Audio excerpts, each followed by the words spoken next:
na taon ng tiwala at sa mga darating pang taon, mas pinalakas at mas pinagtibay para sa Pilipino. DZRH. Una sa Pilipinas, una sa Pilipino. Serbisyong tapat sa'yo, DZRH.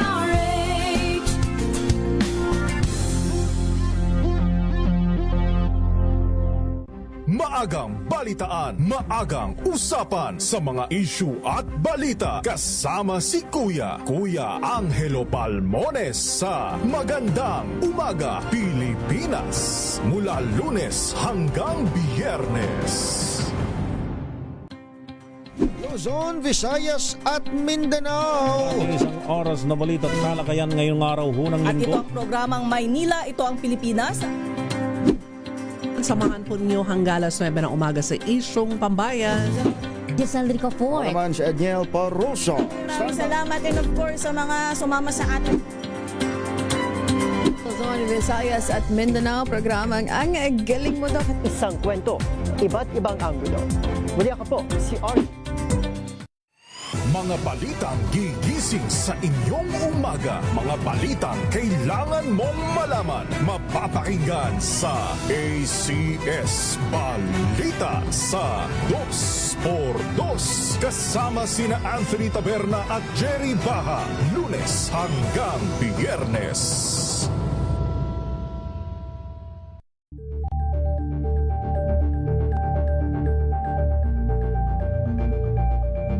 Alamin ang mga maiinit na isyung pambayan, mga balitang kailangan mong malaman, usapin sa pamahalaan, politika, ekonomiya at kabuhayan. Ito ang mga dapat mong malaman, pakialaman at pag-uusapan dahil kayo ang tinig ng mamamayan dito sa Damdaming Bayan. Live sa DZRH Radio, DZRH TV at DZRH Digital. Kasama sina Lakay, Deo Macalma at Elaine Apit. Araw-araw, Lunes hanggang Biyernes. Damdaming Bayan.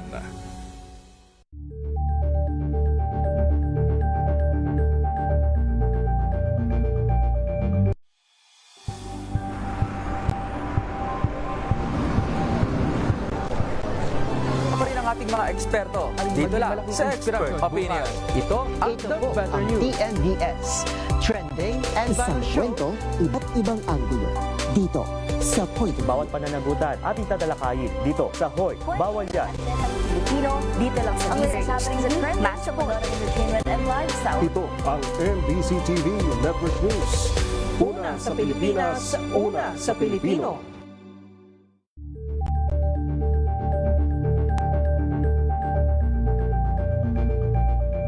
Tumunog na ang gandingan para sa kalikasan. Ang itinanghal bilang Best AM Radio Program Host ay si Cesar Chavez para sa special on Saturday ng DZRH.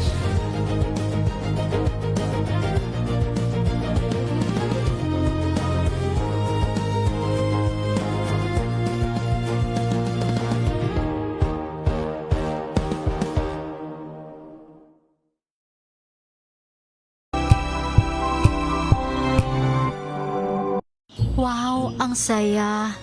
Isang barangay na labada, puro mancha pa. Goodbye, pahinga. Mommy, isang laba lang yan sa Pride Bar Blue. May powerful stain-away enzymes na malupit sa dunit mancha. At di masakit sa kamay. Isang laba lang yan. Hello, pahinga. Hello, Pride Bar Blue. ACS.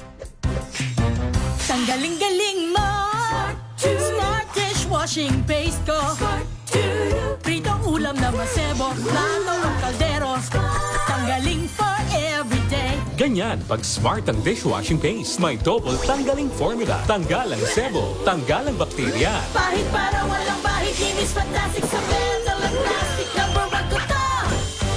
Tanggaling-galing mo, Smart dishwashing paste. ACS. May nagbago. May budget? Akala nyo lang yon. So solid! White Rose Papaya, wow, White Rose. White Rose Papaya, wow, White Rose. White Rose Papaya. May glow up with White Rose Papaya. White Rose Papaya. May puti power times 2 kasi may papaya at niacinamide. May shea butter and tea tree oil pa. Kutis sulit ang glow up. Glow up with White Rose Papaya. White Rose Papaya. Kutis sulit ang glow up. ACS. Galalala, Falcon. Galalala, Falcon. Ang bango ng sampayan. Tara na magsayawan. Calefacton, amoy nakaka-joyful. Sa lahat ng bagay, simula pa lang, siguraduhing max protection na. Kasi pag kulang ang proteksyon, baka madaling masira. Sa ngipin, dapat may max protection din. Max Alaga ng Unique Toothpaste. With Max Protect Formula, helps stop cavities before they start, while keeping breath fresh. Try Unique Maximum Fluoride Protection. Para Max Alaga, Max Protektado. ACS. Galalala, Falcon. Galalala, Falcon. Ang bango ng sampayan. Tara na magsayawan. Calefacton, amoy nakaka-joyful. Hola a todos! Saludos de Madrid, España. Ako nga pala si Hilal Baracin, 45 years old, isang negosyante at ito ang aking kwentong MX3. Iba yung trabaho namin as overseas Filipino workers dito sa Europa. Doon pumapasok yung benefits ng paggamit ng MX3. Ang MX3 capsule na to ay gawang Pilipino, nakaka-proud. Mabibili niyo to dito sa Madrid. Arriba MX3! Dito ako bilib! Mahalagang paalala, ang MX3 capsule ay hindi gamot at hindi dapat gamitin panggamot sa anumang uri ng sakit. Galalala, Falcon. Galalala, Falcon. Ang bango ng sampayan. Tara na magsayawan. Calefacton, amoy nakaka-joyful.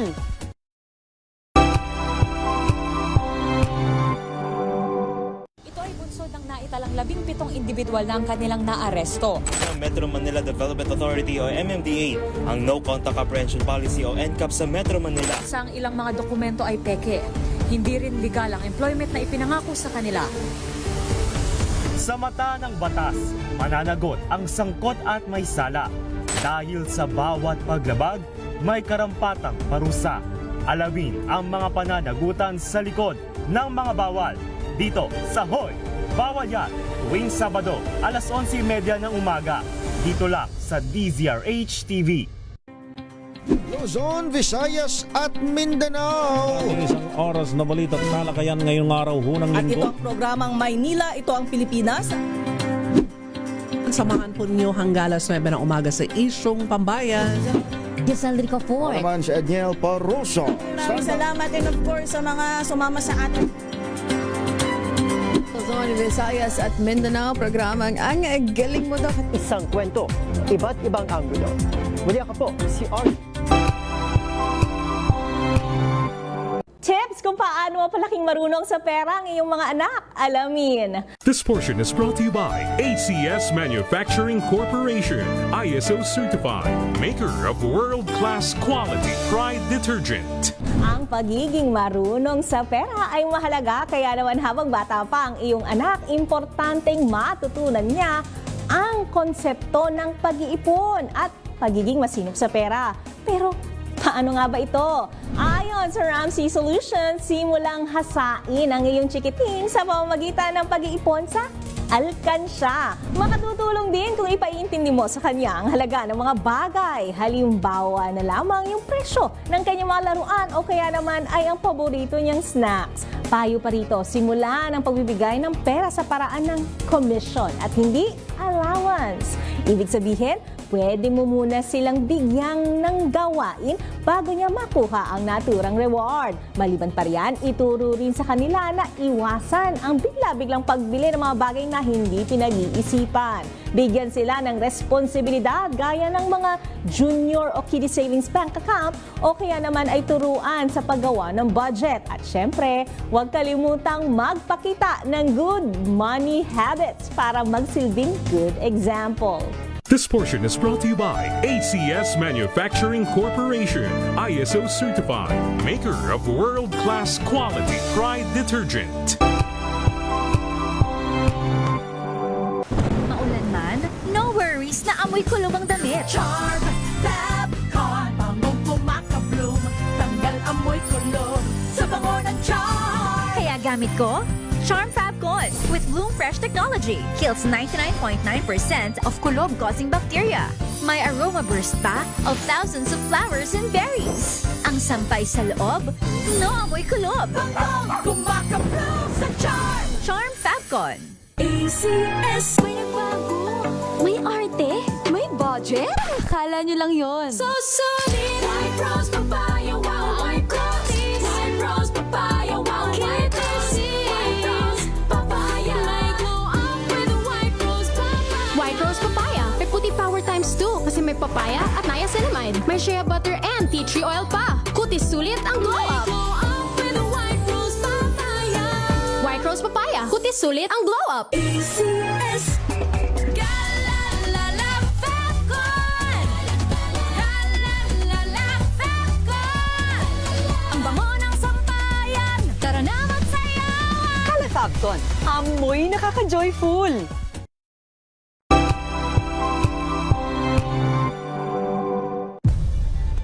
Nagsimula sa pangarap hanggang sa maabot ang tagumpay.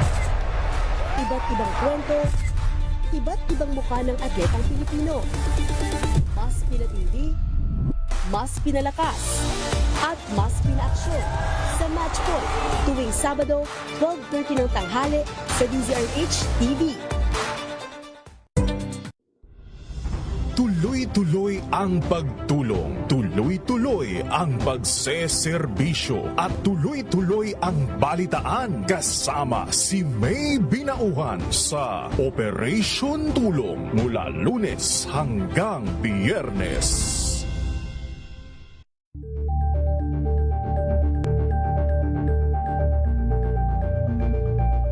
If I get impeached, then that is my end.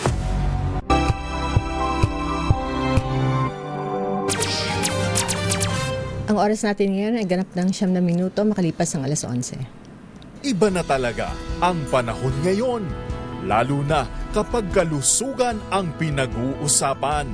Dapat talaga galing sa totoong eksperto. In short, totoong doktor. Makinig, manood at i-follow na ang DZRH, ang galing mo Dok, kasama si Dr. Ruby Roses. Live sa DZRH Radio, DZRH TV at DZRH Online. Totoo namang maraming namamatay sa maling akala, kaya dapat sure ka sa alam mo sa DZRH, ang galing mo Dok. Magandang umaga sa ating mga viewers at listeners. Ito pa ulit si Dr. Ruby Roses. Makakasama niyo po ako sa isang oras na talakayan tungkol sa usapin o programang pangkalusugan. Ang buwan ho ng Hulyo ay Nutrition Month. Pag-uusapan ho natin kung paano kumain ng masustansya nang hindi gumagastos ng malaki o sumusunod sa komplikadong diet. Makakasama ho natin ngayon si Miss Mary Clarice ni Macy Lopez. Isa ho siyang registered nutritionist and dietitian. Good morning, Miss Macy.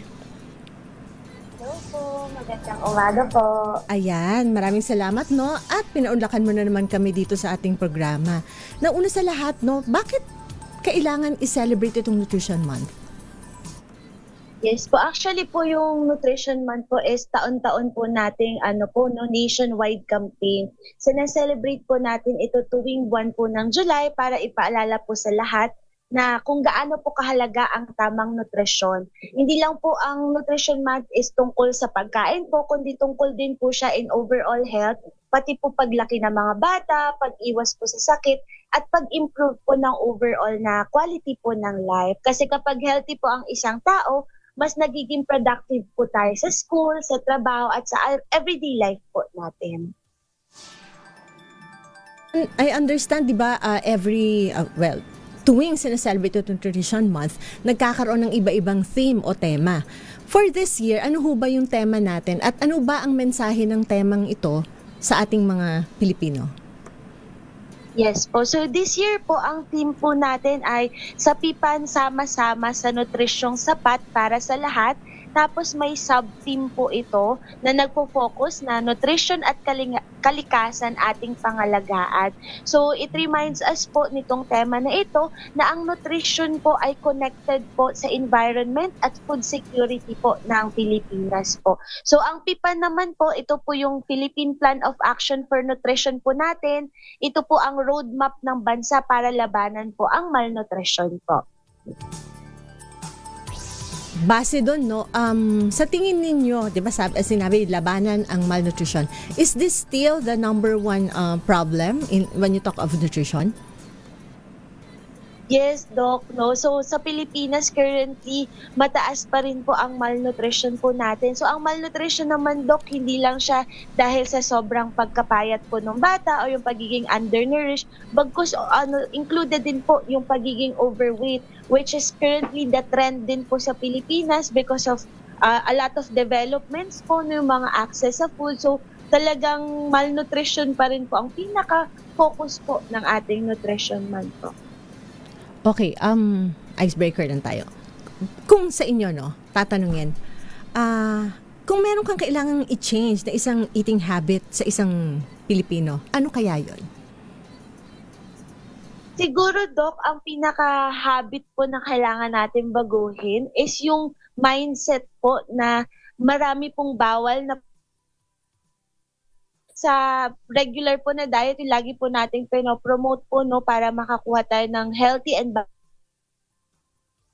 pa po natin na mas maraming variety po ng food ang kainin or food group po. Kasi ngayon po, sa sobrang daming disinformation online, marami pong haka-haka na maraming bawal or hindi magandang pagkain para sa katawan. Pero actually, mas kailangan po natin ito. So, kailangan natin i-break yung habit na yon na iniisip natin na mas maraming pagkain ng hindi maganda kaysa sa mga pagkain na magno-nourish pa po ng katawan natin. Mas marami ang pagkain hindi maganda kaysa sa pagkain mas nutritious, ika nga. Yes, opo, karamihan ng tao, yun po ang nasa isip, no, na kapag kumain ka ng ganito, masama sa katawan. Pag kumain ka ng maraming ganito, tataba ka. Pero actually, mas ang pagkain po kapag may knowledge po tayo kung ano yung dapat na kinakain natin, mas nagpo-provide pa po siya ng lahat ng nutrients na kailangan po natin. Bakit kaya sa tingin nyo, ma'am, mahirap para sa isang tao ang kumain ng healthy? Una sa lahat, Doc, yung access, karamihan po sinasabi is mahirap po hanapin. Pero ang mga healthy foods po natin, no, actually madali siyang hanapin kasi mabilis-mabilis sa mga palengke, talipapa, o yung mga homegrown po natin. And then at the same time din po, yung busy na schedule ng mga tao, karamihan ngayon laging on the go. So nakakalimutan na natin or hindi na natin napaglalaanan ng oras yung pag-prepare ng pagkain at home. So karamihan or kadalasan po, fast food po yung nagiging po natin, regular food consumption. Okay, fast food. Hindi ko alam kung dahil mas mura ito o mas accessible o mas mabilis lang talagang mabili. Kasi di ba may konsepto minsan ang mga tao na parang pag healthy food, mahal. Yes, tama po. Pero of course, hindi totoo 'yon. Opo, actually po, no, kaya po natin, isa sa focus ng Nutrition Month ngayon, kung mapapansin po natin, nutrition tsaka kalikasan po yung kino-combine po natin. Kasi ang ini-encourage po nito simple lang, kung healthy po kasi yung environment po natin, mas healthy rin po yung pagkain natin, hindi po tayo magkakaroon ng food insecurity or yung parang scarcity po sa mga pagkain. Tayo po ay agricultural land. So kung pagyayamanin po natin yung environment po natin, i-empower po natin yung mga magsasaka, mangingisda, mas magiging madali po at mura yung bilihin po. And yun po yung kailangan natin, whole foods, galing po sa fresh po ng mga pagkain. Okay, so talagang in-incorporate natin ang kalikasan, ika nga, no? at nutrition, na both of course is kailangan pangalagaan. Now, in relation to that, ano ho ba ang mga nakikita nating challenges on climate change at ano yung mga pagbabago na pwedeng makaapekto sa kalidad ng pagkain?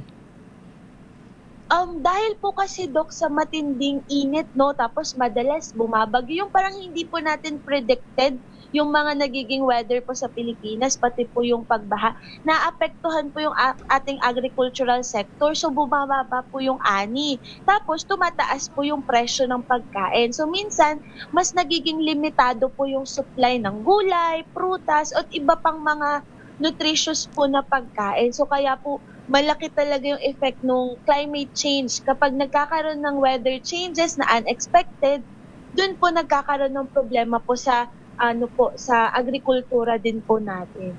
Talagang ika nga domino effect. Kaya talagang kailangan natin pangalagaan ang ating kalikasan kasi hindi nga lang ito ang epekto nito hindi lang maliit, kundi talagang malawakan. Okay, magbabalik po tayo pagkaraan lang ng maiksing paalala.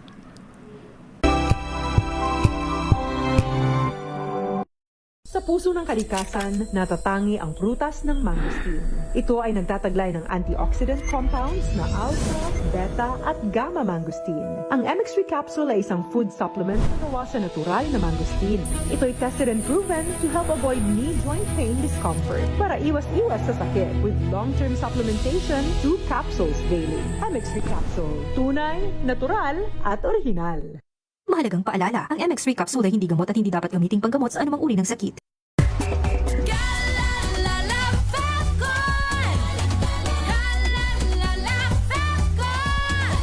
Ang bango ng sampayan, tara na magsayawan! Calafabcon, amoy nakaka-joyful!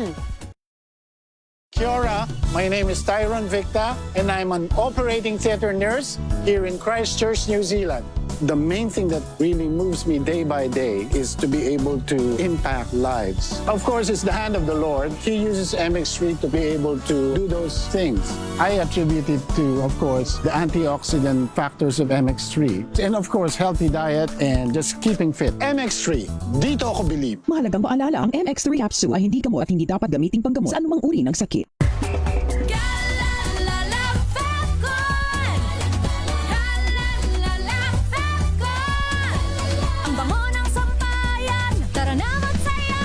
Calafabcon, amoy nakaka-joyful!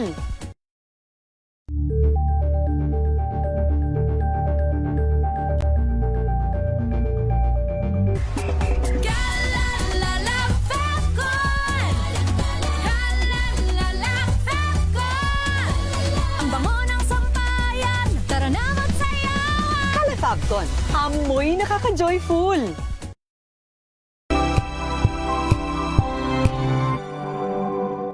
Hello, Washi! Laundry day na naman! Yay! Anong meron? Mancha ng chocolate, putik, may libag pa! Kaya natin yan!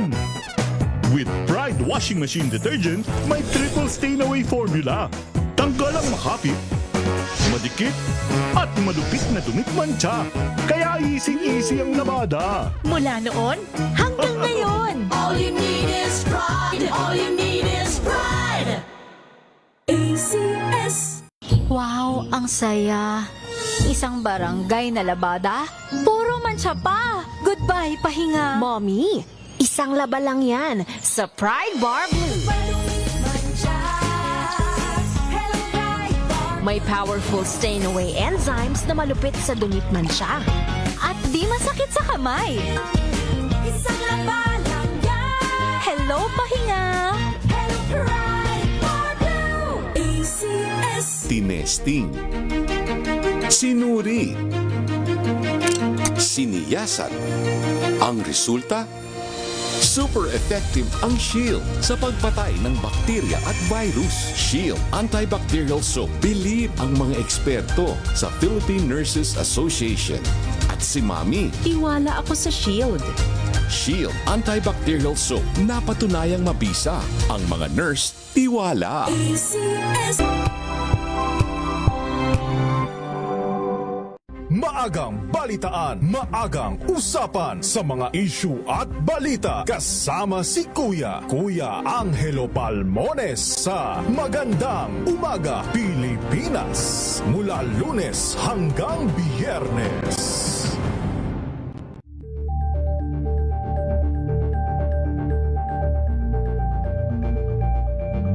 Maagang balitaan, maagang usapan sa mga issue at balita. Kasama si Kuya Angelo Palmones sa Magandang Umaga Pilipinas. Mula Lunes hanggang Biyernes.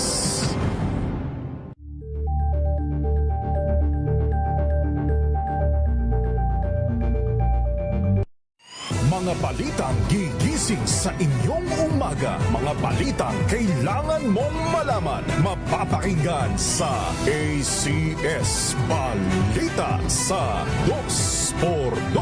Kasama sina Anthony Taberna at Jerry Baha. Lunes hanggang Biyernes. Luzon, Visayas at Mindanao. Isang oras na balita at talakayan ngayong araw. DZRH TV at DZRH Online. Ang galing mo, Dok! At nagbabalik po tayo sa ating programa Ang Galing Mo, Dok. Pagbati lang ho, nagpapabati ito Merlinda Bulencia, Renato si Enner de Presa, Romel Pacle Kaya, Miguel Falier, Villa, Jerry Angustia, James Ryan Paloma, Gina Angustia, Christopher Ayam Valencia, Alde Santos, Chris Malubay, Krisa Malubay, Anthony Abrenica, Jomel Nicolas, and Ana Cruz and Jovelyn Arias. Good morning and thank you for always watching Ang Galing Mo, Dok. Okay, Ma'am Mace, tuloy natin ang talakayan. Pag-usapan naman natin itong mga usong diet. Pero bago pala yon, pag-usapan muna natin yung healthy eating muna bago yung usong diet. Okay, pag sinabi namang balanced diet, ano ho bang ibig sabihin nito? Pag sinabi pong balance yung diet po natin, yung kinakain po natin, ibig sabihin po kompleto po siya nung lahat po ng macronutrients na kinakailangan natin sa katawan, yung carbohydrates, protein, or fat. At the same time, pinakamadaling tandaan, go, grow, and glow foods po. Kapag kompleto po ito sa kinakain natin, most days of the week, ibig sabihin po, balance po yung kinakain natin. And of course, kailangan po na nasusunod natin yung tamang portioning. Half po ng plato, either gulay or prutas, 1/4 po carbohydrates or staple foods, kanin, tinapay, noodles, or other staples po. And then 1/4 din po is protein sources, pwedeng isda, chicken, or karne. Okay. Nabanggit nyo macronutrients. Okay, para ho sa kaalaman ng ating mga nakikinig, ano ho ba itong mga macronutrients?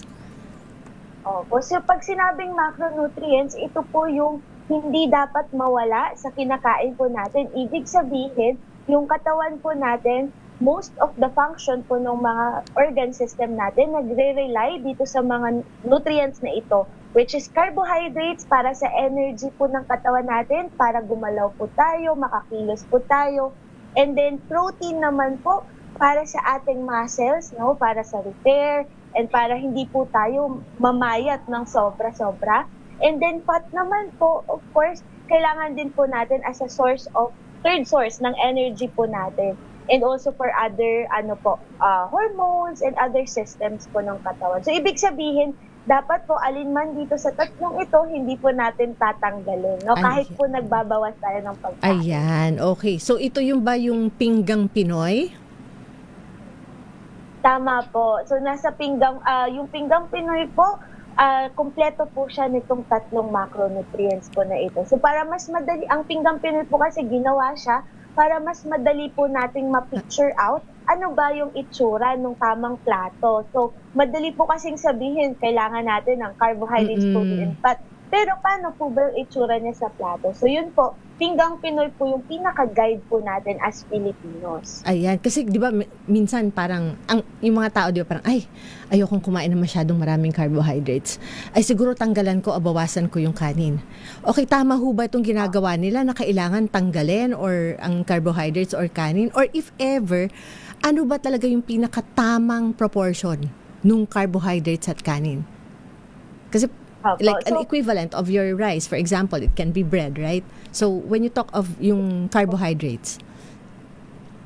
So pag carbohydrates po, ina-encourage po natin na wag po totally tanggalin. So hindi po necessarily masama ang carbohydrates. Contrary po sa mga nababasa po natin online na nakakataba po ang carbohydrates. Actually, kailangan po natin siya as a main source of fuel or energy natin to keep going. Nagiging masama lang po siya kapag labis-labis. Ibig sabihin po, halimbawa po, ang ating physical activity, majority po ay sedentary, nakaupo. Pero ang kain po natin is parang pangtrabaho po na nag-exert ng effort. Yun po ang sobra. So dapat si input po, yung kinakain natin, equivalent lang sa inaano natin, ina-exert na effort. So ang servings po natin, let's say po 1 serving is half cup na po ng kanin, katumbas na po nito yung 2 or 3 perasong pandesal. So pwede po nating alternatibo yun kung ayaw nating magkanin. Pwede rin naman po para mas mabilis po tayo mabusog, yung mas mataas po ng fiber. Halimbawa po yung mga brown rice, red rice, o kaya pwede naman po mais, o kaya naman po kamote at kamoting kahoy. Pwede po silang alternatibo. So pero in short po, 1 serving pa rin naman po ang ating standard, no? 1/2 cup to 1 cup po kada meal. Pero nagbabago po ito, syempre depende pa rin po sa tao. Kapag ang tao po ay lalaki po, mas mataas yung energy requirement compared sa babae. Ayan, nabanggit nyo rin nilang yung rice variety. Yung tatlo, yung white rice, brown rice, and red rice. Ano ba pinagkakaiba nitong tatlo? So yung white rice po kasi, pinaka na-process na po siya, o ibig sabihin nagiling na po. So karamihan po nung kanyang, yung husk po, nung natanggal na totally. So wala na siya halos fiber. Pero yung ating mga brown rice and red rice, sila po ay partially milled. So hindi pa po sila yung nagiling ng buong-buong, wala na po talagang fiber. So kung fiber content, mas mataas po yung ating mga brown rice at red rice dahil hindi pa sila well milled. Pero sa nutrient value naman po, almost the same lang. Mas maganda lang talaga ang nutritive value ng ating mga brown rice at red rice kasi hindi po sila magkukos agad na mas madagal rather yung kabusugan po natin. So yung satiety, mas long lasting. Kapag white rice, mabilis po natin ma-absorb. So mabilis tayong hindi mabusog. So gutom agad. Okay, gutom agad. Pamilyar. Okay. Now, so ibig sabihin, hindi naman talaga dapat katakutan ng kanin. Tamang proportion lang. At although mas mahal ng konti, itong brown rice at red rice is mas maganda dahil nga mas kontrolado at mas mas busog agad. Okay. Now, yung regarding skipping of meals naman, kasi di ba yung iba nag-skip ng meals para pumayat, is that healthy? Actually po, hindi rin healthy ang pag-skip po ng meals. So, ang reason for that po kasi, especially kapag almusal po ang in-skip natin, no? So, sa tagal po nating natulog, naka-fasting po yung katawan natin. So, supposedly, dapat magre-replenish po tayo ng energy mula sa pagkain. So, kapag nag-skip po tayo, nalipasan po tayo ng ilang oras, ang mangyayari or tendency is mag-overeat po tayo. So, dodoble. Imbis na 1 serving po yung kain natin, mas dumadami pa po lalo. So, kaya po pag nag-skip tayo ng kain, dahil nagutom tayo, mas prone po tayo sa binge eating or overeating po eventually. So, hindi nga rin naman talaga healthy kung bigla ka magbi-binge eat. Okay. Now, so, kanina pinag-usapan natin yung kulang or mag-skip. Now, ano naman ang mas maganda? Kulang o sobra sa pagkain? Wala pong maganda kung kulang kasi ibig sabihin kulang tayo sa sustansya. Kapag sobra naman, hindi rin po maganda sa katawan natin. So, dapat lagi po tayong nasa sakto lang. Kaya lagi natin sinasabi, dapat balance lang po. Hindi labis sa kahit anong uri ng pagkain, pero hindi rin po kulang sa kahit anong uri ng pagkain. In that way po, yung katawan po natin, nakukuha lang niya yung enough nutrients na kailangan po niya to be healthy din po and functioning. So, nakakasama pareho yung kulang Yes, at sobra sa pagkain. Now, what about cravings? Kasi di ba minsan, alam mo yun, lalo na sa babae. And it usually Yes, coincides doon sa pag-menstruation ka or whatever na parang, ay, parang may gusto kong kainin. So, paano makokontrol ang cravings? Ayun po. So yung cravings po, no, not necessarily bad siya pag nag-crave tayo. So meron tayong iba't ibang hunger cues. Pwede po kasing dahil sa ating monthly period, pwede po nagki-crave kayo. And that's a natural cycle po talaga, lalo na sa babae. So okay lang naman po sometimes mag-give in sa cravings, pero kokontrolin po natin gaano karami. So for example, kung gusto mo lang naman makatikim ng matamis, so okay lang naman po kahit small amount of chocolate, or small amount of pastry, as long as masatisfy yung craving. Nagiging masama siya sa katawan natin kapag yung cravings natin sobrang dami at sobrang dalas. Ibig sabihin, everyday nagki-crave, no? Araw-araw merong cravings na matamis. So yun po siya nagiging unhealthy. Pero kung from time to time lang siya, once or twice in a month, once or twice in a week, okay lang naman po yun. And dapat, from time to time, let ourselves naman din po enjoy yung mga pagkain na gusto nating matikman. Kumbaga may cheat day. Yes, opo. Okay. Now, pag-usapan naman natin nutrisyon sa bawat edad. Okay, of course, iba-iba ang pangangailangan ng katawan natin. Depende ito sa edad at stage ng buhay. So, tingnan natin kung ano yung mga dapat tandaan. Okay, para sa mga bata, bakit mahalaga ang almusal?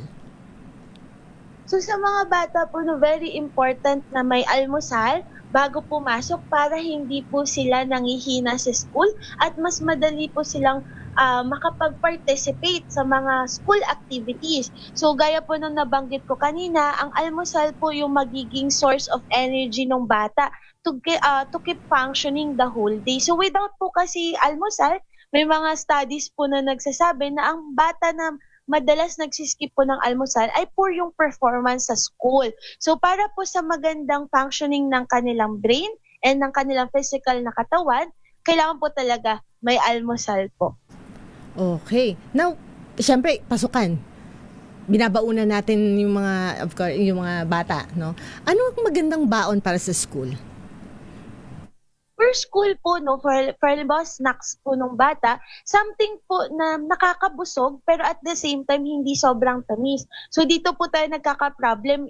Ang dami po kasing sources ng mga biscuit, ng mga cookies na sobrang taas sa sugar. Pero ito pong mga to, pag nakapili po tayo ng other options, at the same time nakakabusog po, actually makakatulong pa po siya sa bata para hindi din po maging pag sobrang tamis po kasi nagkukos ng overweight and obesity at the younger age pa lang po, no? And then pagdating naman po sa mga lunch meals ng bata, regular pa rin po na ulam. Pwede po natin pabaunan ng protein galing sa chicken, pwede pong galing sa isda or karne. And then kung kaya pong magdagdag kahit kakaunti pong gulay, mas okay po. And then rice para meron po silang source of energy. And so napakagandang tips yan ha, kung anong dapat ipagbaon sa ating mga school children. Okay, baunin. Basta may baon. Magbabalik ulit tayo pagkaraan lang ng maiksing paalala. Ang oras natin ngayon ay 35 minutos na nakalipas ang alas 11.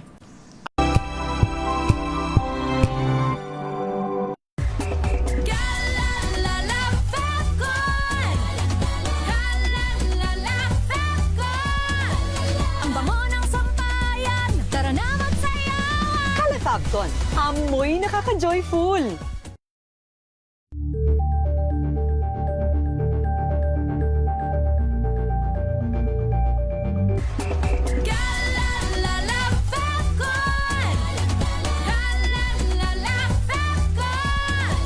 Ang bango ng sampayan, tara na magsayawan. Kala Fabcon, amoy nakaka-joyful.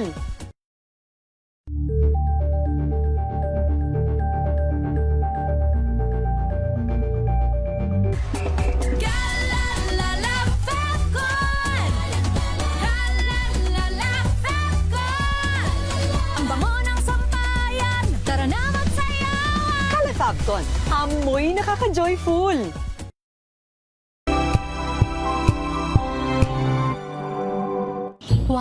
Ang saya. Isang barangay na labada, puro mancha pa. Goodbye, pahinga. Mommy, isang laba lang yan sa Pride Bar Blue.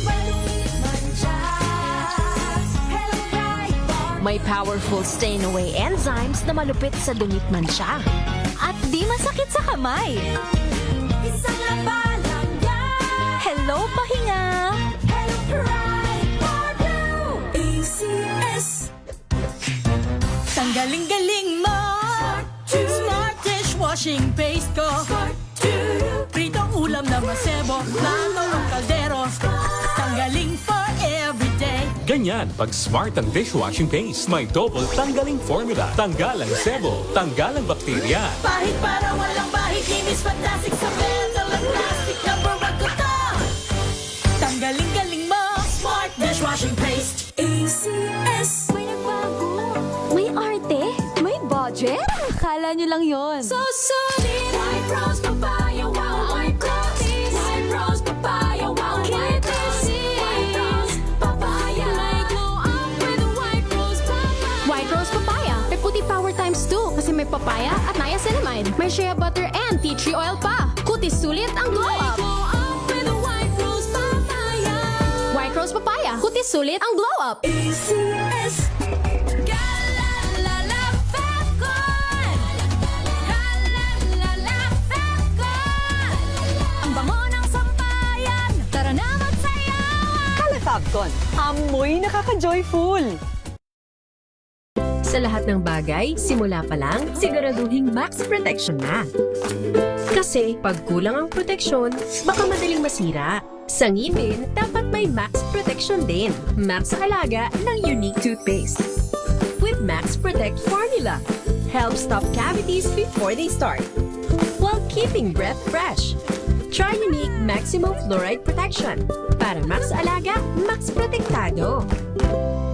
ACS.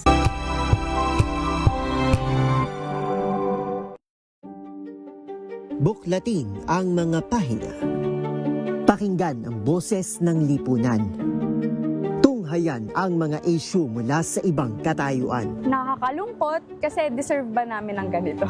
Na hindi nila alam kung ano talaga yung kanilang mga karapatan. Yung gobyerno, tinulungan nila yung kanilang magsasaka. Pinapatahimik tayong lahat using various laws. Through education, kayang-kaya nating baguhin yung ganitong klaseng pag-iisip. Isang kwento, iba't ibang anggulo. Dito, sa Point of View. Rich TV at DZRH Online. Ang galing mo, Dok! Ayan, at nagbabalik po tayo sa ating programang Ang Galing Mo, Doc. Okay, bago yon para sa question of the day. May epekto ba ang climate change sa kalidad ng pagkain? Tama o mali? Again, ang question of the day, may epekto ba ang climate change sa kalidad ng pagkain? Tama o mali? Isulat lang ho ang sagot sa Facebook Live natin. I-share ho, i-like at i-share ang page. At tatawag ho tayo ng 5 who's gonna win, no, in this question of the day na promo. Hintayin lang ho ang tawag or text galing sa DZRH News Center para malaman kung paano ho makiklaim ang inyong premyo. Okay, Doc. Mami's, tuloy ho ulit tayo. Kanina pinag-usapan natin yung tungkol sa mga school-age children, no, para sa mga bata. Pag-usapan naman ho natin ngayon ang mga teenagers. Bakit kaya mahilig sa junk food at matatamis ang mga teenagers? Commonly po kasi sa age po nito, no, ng mga teens is talagang mataas yung cravings po nila sa pagkain. So ibig sabihin, kung ano po yung mga mas accessible sa kanila, mabilis na lang mabili, yun yung mas preferred nilang kainin. Kaya po nagkakaroon ng surge po sa pagbili ng matatamis na mga inumin, matatamis po na pagkain, or even po yung mga junk food. Kasi ito po yung madalas nilang makita na mabilis nilang on the go papunta sa school, at hindi naman po nila may isip agad yung mga healthy na pagkain sa ganitong edad. Okay, in relation to that, paano naman kaya natin sila mahihikayat na kumain ng gulay? Kasi most ng teenagers ayaw nila di ba? Tama po. Actually po karamihan sa teenager ay medyo picky po pagdating sa gulay or sa prutas. Pero kung sa household po, sa bahay po natin, nakikita po tayo, adults na kumakain po ng gulay at prutas, may encourage din po sila eventually na kumain din. And in that way, hindi po siya masyadong pushy na pinipilit po natin nga kumain ka. Pero nagiging parang ehemplo po, no? Parang nagiging role model na ito, parents ko, kumakain silang gulay, kumakain silang prutas, and eventually ma-adapt din po nila. And at the same time, I think po, social media talaga plays a big encourage mga teenagers since mas madalas po sila nagsuscroll. Kung mas kami po ang information about proper nutrition and diet po, mas madali po nilang ma-access yung mga ganitong information and mas matututo po sila.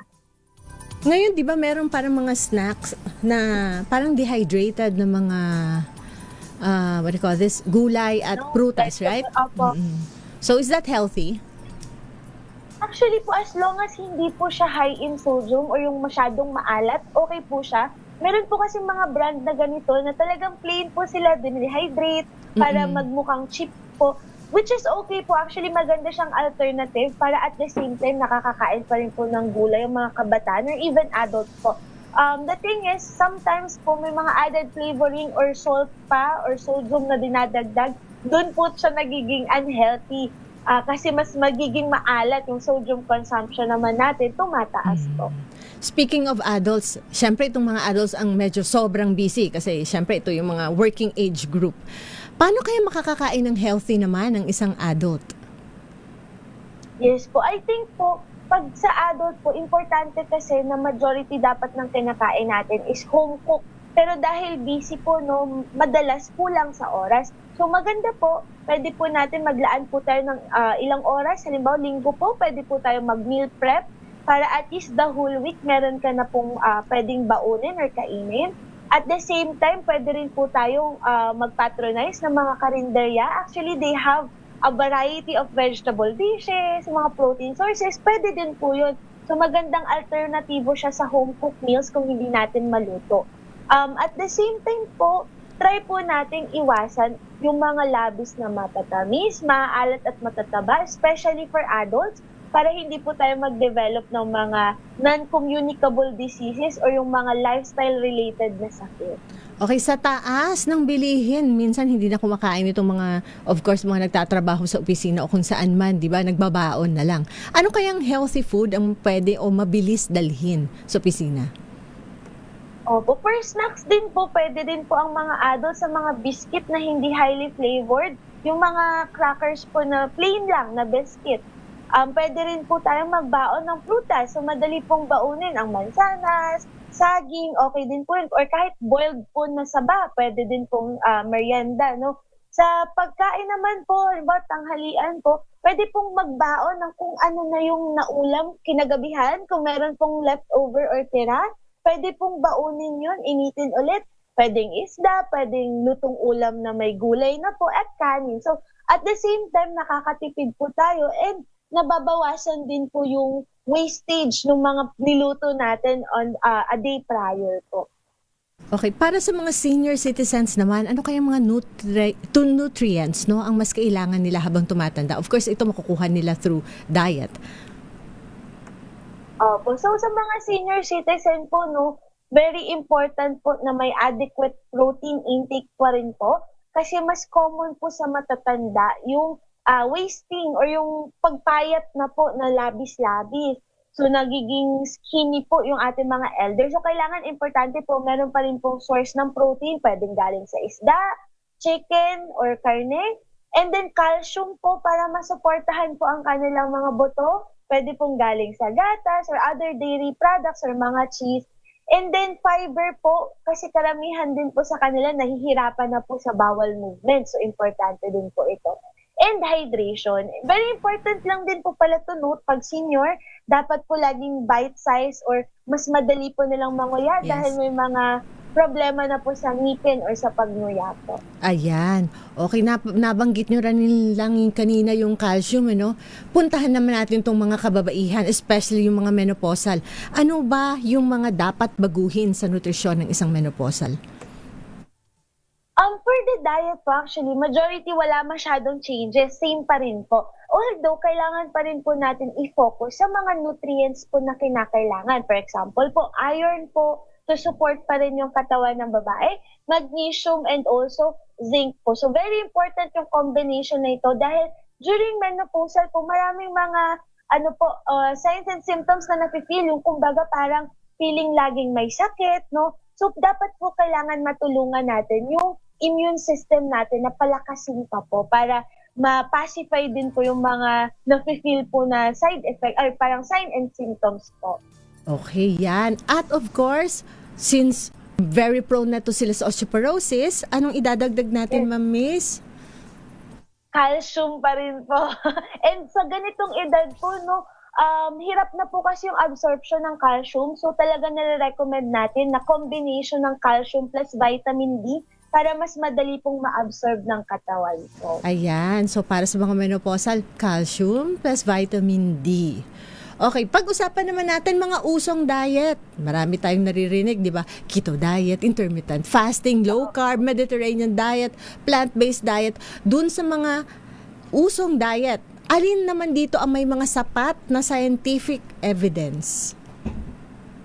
Actually po, no, karamihan ng nauusong diet ngayon ay wala pa talaga siyang mga extensive na researches. So, kumbaga, merong mga studies po, pero siya parang based sa experiences ng mga nakagamit ng diet. Pero, ang pinaka-ano po natin dyan, at the same time, ang pinaka-lesser evil, kumbaga, pwede naman po yung low carbohydrate na diet, provided na hindi po talaga siya totally tatanggalin. So, pag sinabi low, babawasan lang. Hindi naman siya tatanggalin. Yun po kasi nagiging problem sa mga nagpa-follow ng diet. For example, may guidelines po yung diet, pero nagiging extreme. So, ibig sabihin, sinabi lang low or lessen po, pero nagiging wala na, zero carbohydrate. So, kaya siya nagiging masama for our body.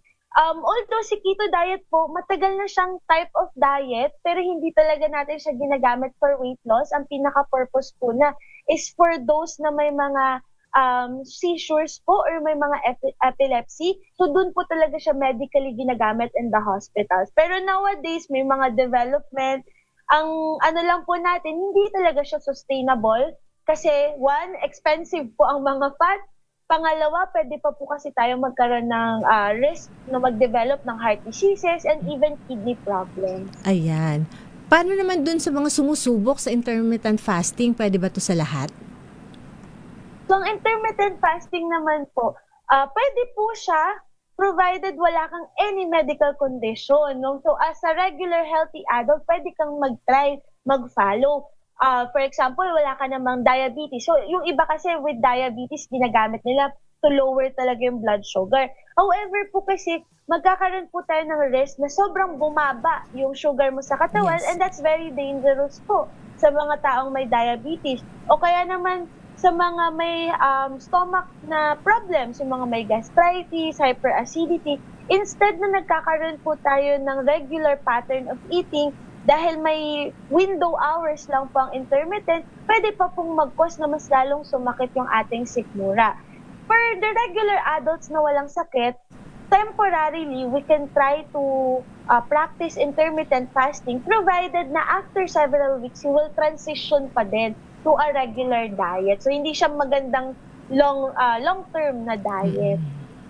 Oo nga. So, hindi talaga, kumbaga, itong mga diet, although effective sa iba, napatunayan nila sa personal experience man nila o kung nino man, mas maigi pa rin magpatingin at magkonsulta kasi hindi applicable yung isang klase ng pagdadayet sa lahat ng tao. Merong mas ligtas, meron namang medyo mas delikado sa isang tao. Okay, magbabalik po ulit tayo pagkaraan lang ng maiksing paalala.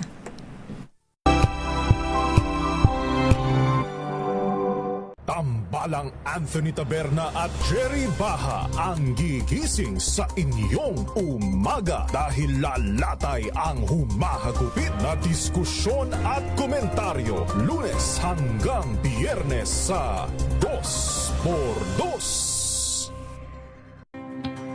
Luzon, Visayas at Mindanao. Isang oras na balita at talakayan ngayong araw hunang At ito linggo. ang programang Maynila, ito ang Pilipinas. Samahan po ninyo hanggang alas 9 ng umaga sa Isyong Pambayan. Giselle Rico Ako naman si Edniel Parroso. Maraming salamat and of course sa mga sumama sa ating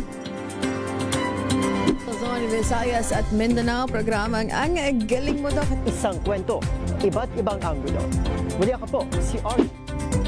Ito ay bunsod ng naitalang 17 individual na ang kanilang naaresto. Ng Metro Manila Development Authority o MMDA ang No Contact Apprehension Policy o NCAP sa Metro Manila. Sa ang ilang mga dokumento ay peke. Hindi rin legal ang employment na ipinangako sa kanila. Sa mata ng batas, mananagot ang sangkot at may sala. Dahil sa bawat paglabag, may karampatang parusa. Alamin ang mga pananagutan sa likod ng mga bawal. Dito sa Hoy, Bawal Yan, tuwing Sabado, alas 11:30 ng umaga. Dito lang sa DZRH TV.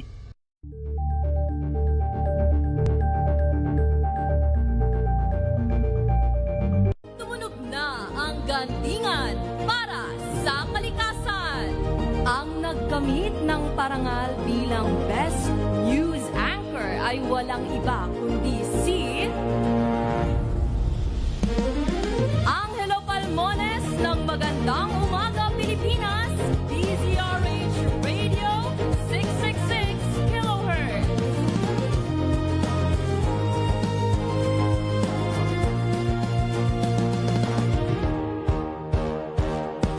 RH Radio, DZRH TV at DZRH Online. Ang galing mo, Dok! At nagbabalik po tayo sa ating programang Ang Galing Mo Daw. Kasama niyo pa rin po ako, Dr. Ruby Roses, para po pag-usapan nitong Nutrition Month. Okay, at kasama pa rin po natin si Miss Macy, ang ating hung eksperto. Pero bago ho doon, i-greet ko lang ho, and congratulations to General Fuji Piñones. 2-star general na ho siya ngayon. Congratulations again. Okay, now, nutrition myths naman tayo. Okay, true or false lang ho to, Ma'am Macy. Bawal kumain ng prutas sa gabi. False po. Ay, okay. Mas healthy ang brown sugar kaysa white sugar. True. Mas- partly true, partly- partly false. Okay, mas Depende po sa stage. sa dami. Oh, yeah, stage. Okay, mas healthy ang honey kaysa asukal. False po. Pareho lang sila mataas sa glucose. Nakaka-dehydrate ang kape. True po. Okay, in relation naman to sa isang, of course, isang viewer natin. Tanong na rin naman niya to, no? Delikado ba ang MSG or Vetsin? Actually po, hindi siya delikado. Contrary po sa nakagisnan po natin, ang MSG po or Vetsin ay may mas lower sodium content po than the regular na table salt.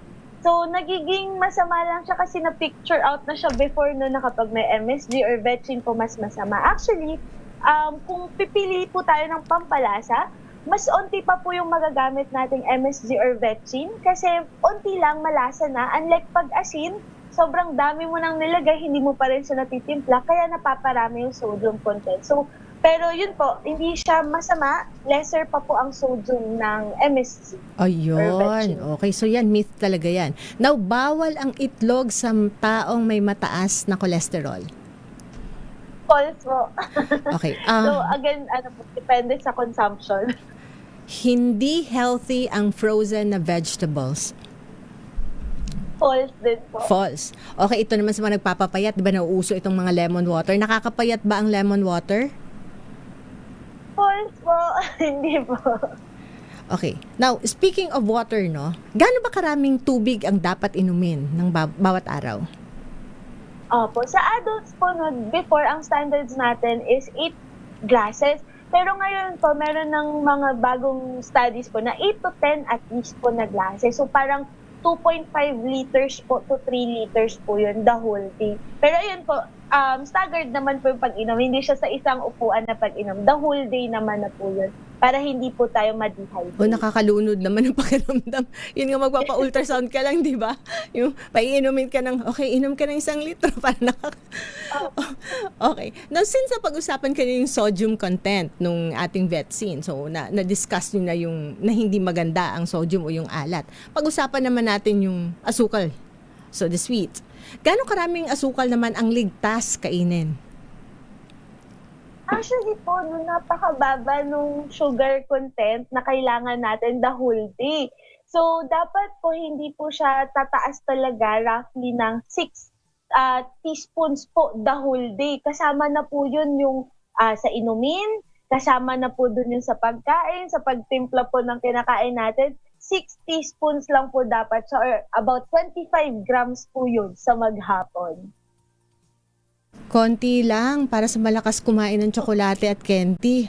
Panawagan to sa staff ko na inuubos yung candy sa clinic. Okay.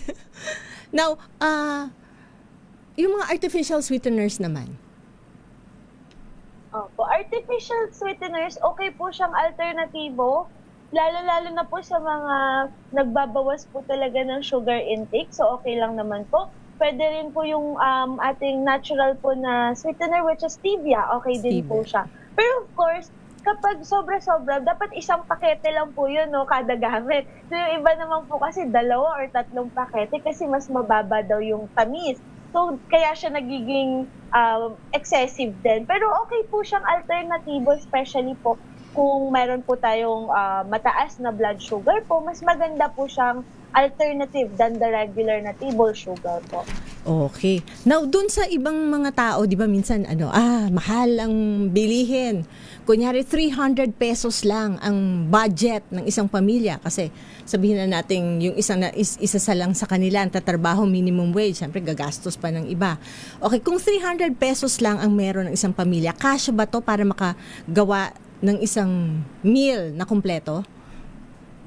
Yes po, actually possible naman po kahit 300 pesos lang po. For example po, let's say 4 or 5 kayo sa pamilya, tapos 300 lang po yung budget sa isang meal. Pwede po kayong magluto nung kayang ma-extend. For example po, munggo. Magkano lang naman po ang isang supot po ng munggo? Pwede po kayong magdagdag ng dahon ng ampalaya o kaya alternatibo, pwede pong kangkong. Pwede po kayong magdagdag ng kaunting karne. Hindi po kailangan na napakarami ng karne sa munggo. So, pwede rin po yung isda na halimbawa may trito pa po kayong tira from the previous meal po. Pwede nyo pong gamitin yung pansahog sa munggo. And then, at the same time, complete na siya. May protein na po siya, may vegetable na po siya dun sa dahon po ng ampalaya or ng kangkong. Tapos kanin, carbohydrate. So, complete pa rin po siya. Talagang kailangan lang po natin maging resourceful. And ang lagi ko pong reminder, Doc, yung mga common na Filipino dishes na hindi sobrang special, sila pa po yung pinaka-affordable and mas healthy po. Ayan, basta kailangan matuto lang pumili. At siyempre, mas mura kung bumili sa palengke. Mas presko pa. Opo. Okay, now, dun naman sa mga taong, hindi ko nami-meet yung mga diet. So, magte-take na ako ng multivitamins. Tama ba yon? Kung talagang meron po tayong insufficiency ng pagkain ng nutrients, no, pwede po tayong magdagdag as supplements, pero we do not really recommend na magre-rely tayo dito sa mga vitamins and supplements. Dapat po ang majority pa rin ng sustansya na nakukuha natin galing sa kinakain po natin kasi mas madali po siyang ma-absorb sa katawan. And of course, hindi ka na kailangan gumastos ng additional na supplements, no, magbabayad ka pa or bibili ka pa. Pero kung tingin natin talagang kulang, pwede naman po. Dapat may guidance pa rin po ng ating doktor para kung ano yung pinaka-specific na nutrient na kakailanganin natin. Okay, so hindi pwedeng pang-replace ang multivitamins dahil ayaw nyo lang kumain. Sabi nga ni Miss Macy, kailangan pa rin tayong magpatingin sa isang eksperto at isang doktor. At kung meron ho kayong katanungan naman tungkol sa nutrition or diet, pwede nyo ikonsulta si Miss Macy. Okay, may last mensahe ho ba kayo sa ating mga nakikinig at manonood? Yes po. So, sana po sa ating mga nanonood po at nakikinig, ngayong Nutrition Month po, sana tandaan po natin na ang bawat healthy choice po natin, kahit small choices po ito, malaking investment po siya sa ating kalusugan. in the long run po hanggang pagtanda po natin. Ayan. Okay, Ma'am Miss, kung sakali may katanungan sila, saan ka naman nila makukontak? Yes po. Pag may mga questions po kayo, active po tayo sa social media. Sa Facebook po, Macy Lopez R&B. Sa TikTok, Threads, and also sa Instagram, Macy the Dietitian po. Okay, maraming salamat. Of course, it's a Sunday and thank you always, no? Kasi palagi ka namin naiimbitihan. Pagkailangan namin, of course, ang inyong expertise, especially on nutrition and diet. Thank you, Ma'am Mace. At para ho naman sa mga nanalo dito sa ating question of the day, may epekto ang climate change sa kalidad ng pagkain, tama o mali? Ang sagot ho ay tama. Congratulations to Krisa Malubay, Carlene Duran Langit, Ana Cruz, Al De Santos, and Jomel Nicolas. Again, congratulations to Krisa Malubay, Carlene Duran Langit, Ana Cruz, Al De Santos, and Jomel Nicolas. Nanalo ho kayo ng 500 pesos in GCash. Hintayin ang mensahe ng DZRH News Center via Facebook chat. Kindly open your Facebook account settings para naman humapadalhan namin kayo ng mensahe. Again, congratulations. At dito ho nagtatapos ang ating programang Ang Galing Mo, Doc. Thank you ho ulit. Maraming salamat sa patuloy niyong pagsubaybay at pagtangkilik dito sa ating programa. Tandaan ho, ang kalusugan nagsisimula sa sarili. Ito ho si Dr. Ruby Roses. Antabayanan ho ang susunod nating programa. Maraming salamat. Happy Sunday, everyone. Ang